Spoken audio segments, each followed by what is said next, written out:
Hey, yo, what's going on, good people? It's your boy Tez back at you with another Eden Zero chapter discussion review, breakdown, whatever you want to call this. Like always, if you haven't already, go ahead and gravity smash that like button, subscribe for the one time, and share the video. But without further ado, let's get into this chapter entitled VRC. So basically, guys, the whole gist of this was two things. We got a little bit of a backstory on Shura, and then we get into more information regarding the training or what's going to be happening thusly with Shiki moving forward into how this whole passing on of power or growth is going to come about. So opening into the chapter, we see Shura, younger Shura, alongside Ziggy, who, you know, is floating, and it's kind of like, oh, we do know Ziggy taught Shura how to basically use this ether gear, which, you know, and then comes our boy Nero saying he basically wanted to pass his powers along to the young Shura, and we also find out that Shura is adopted.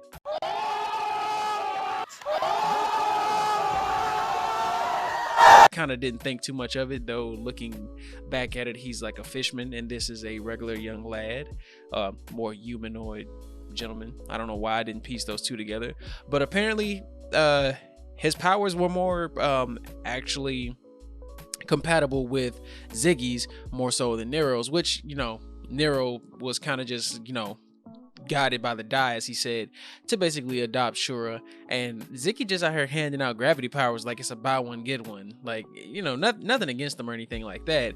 And then we get back into seeing current day Shura, who's pretty much calling himself the king of gravity, which if he can awaken, I'll give him that status. But if he can't do an awakening, my man's gonna have to see these hands. He gonna have to see Shiki's hands, not mine, but he gonna have to see these hands. And so he comes in, try to show off as they get ready to mount up and head towards Ziggy Shore and the rest of the Ocean Six. He then confronts Reverend Sisa and destroys him.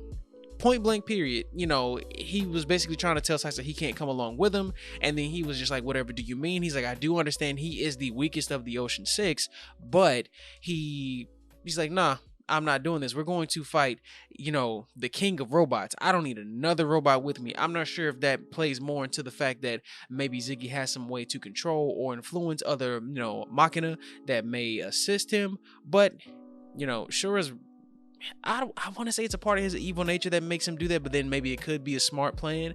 And, you know, our boy Fernando was not, you know, no, sorry, Fabio, not Fernando. I said Fernando. Forgive me, Fabiano. Let's get it right.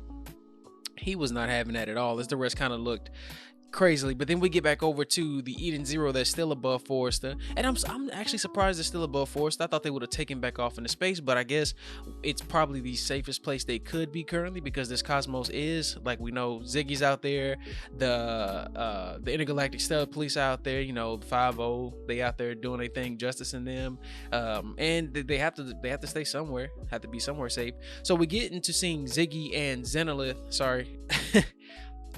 So we're getting to see Shiki and Zenithal running along these walls, kind of above everybody else, you know, because they're using gravity, in what appears to be a training room of some kind, but it's basically not a actual training facility. It's more so a virtual reality environment, which then comes in and tells us basically this is the same as when they went to go find Hermit in the what was that world called? In Digitalis. Sorry. So basically anything that affects them in this world, the benefits, whether they're good or bad, are affected and synced thusly with their real bodies. So any benefits or training or anything that they gain in here will apply out in the real life, which is actually kind of cool. It's kind of like a real life hyperbolic time chamber in that sense.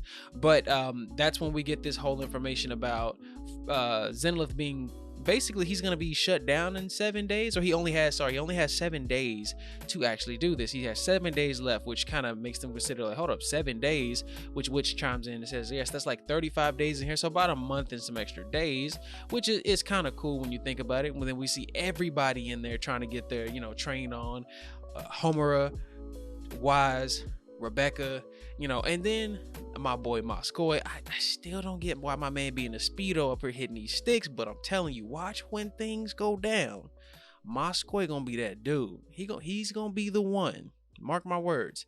So And then we also get somebody else who comes in. Colleen comes in with the smiling face, which shocks everybody. And Rebecca's like, "Oh, so you sure you up for this?" And she's like, "I'm fine."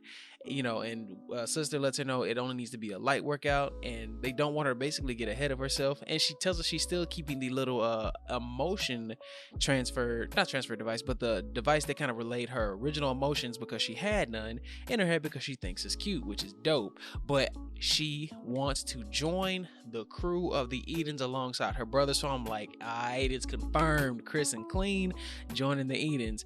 How much more powerful have we just grown as a crew because these two are joining? Who knows? But they both are wind attribute users, but in two different aspects of using wind. I believe that's correct. I might have to do some more information and digging on that. I just don't want to put stuff out in the universe and it don't be true. But Shiki tries to jump up and like, "Oh, we got a new friend," and face palm clamp caught by the big bro. Chris is not having it, but he was like, she said she's joining the crew, and Shiki's like, but that means we're friends. And then Zenith is still basically like, "Shut up, guys, you need to get to running." And he's gonna show them how to be able to still use their ether gear in a better way, or stopping this inability to use their ether gear or ether when they're in a deficit, even when bound, which gets old freaky minded Wise thinking about some nasty stuff showing like that, because these girls ain't that old, and I ain't trying to be out here putting out that wrong image. And then so we see the actual binding training going on, and he's just like, "Yo, you gotta be kidding me, this ain't what I asked for." And then Zenith puts him in a way more compromising position. He was like, "I don't care how you tie me up." I'm like, yo, Wise is a freak. You sick freak. My man's he's nasty. Bucko is just something gross. And then that's when Zenith starts throwing cubes at everybody, trying to basically get them to learn how to activate their gear while they're being bound and constricted. Because I think the way they have to feel for it in the air, and I guess you can't properly feel for something the best way when you're under different bound constraints. So like if you were trying to fully feel the air brush against your body, or learn how to, in their case, channel something that comes from outside, or I'm not sure how it fully activates, you want to be free as can be. So he's trying to show them that you should still be able to do this even when you're not free, even when you're bound, even when you're constrained of some kind. And he starts tossing cubes at everybody, and everybody in their own way tries to dodge it. Chris is the only one to successfully do it because his arms are made out of, he's robot, so he's cyborg, 90% robot, 10% human still. That's neither here nor there. And he was like, "Yo, that's cheating." He basically just shoots his arms off and unties himself. And then he was like, "I'm gonna untie Cleen now." And then she's like, "If you do that, that's not training." And he's sitting there with the big wobbly eyes, like Cleen. And she's like, "Brother, I got this." And then boop, you see one of the balls comes in, and Chris is like, "You're a dead man."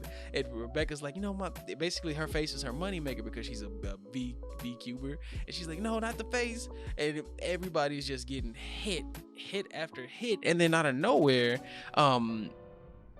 you start seeing like Zenith kind of he's starting to go haywire, what seems to be, and Hermit's like, there's an illegal VR access, and OG Ziggy pops up. And I mean, bro, the entrance, look at how Ziggy, the Demon King, Omaiwa, bro, and everybody's just like, "Yo, what is happening?" Look, I'm not even sure what's happening, but all I know is whatever he's getting ready to say is about to be prolific.